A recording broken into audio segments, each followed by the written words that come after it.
ভাৱ সম্প্ৰসাৰণ কৰা। শুই থকা শিয়ালে হাঁহ ধৰিব নোৱাৰে।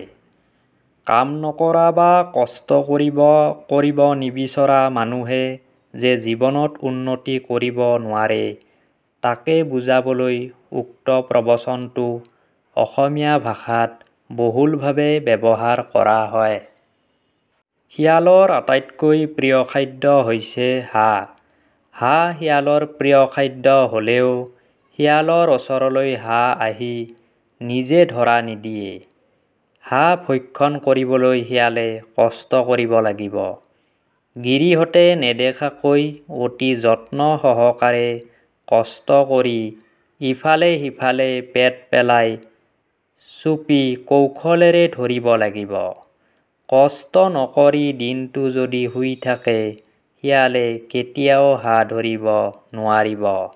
হাঁহ ধৰিব নোৱাৰিলে সি নেখাই মৰিব লাগিব। ঠিক তেনেকৈ মানুহৰ বেলিকাও একে কথা।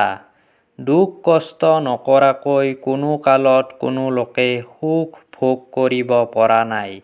মনে বিচৰা বস্তু পাবলৈ বা জীৱনত উন্নতি কৰিবলৈ এলেহুৱা হৈ বহি নাথাকি তাৰ বাবে বিশেষ যত্ন আৰু কষ্ট কৰিব লাগিব। ধন উপাৰ্জন কৰিব লাগিব।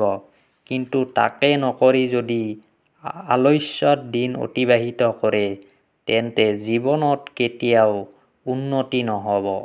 জীৱনত উন্নতি কৰিবলৈ হ'লে কঠোৰ শ্ৰম কৰিবই লাগিব।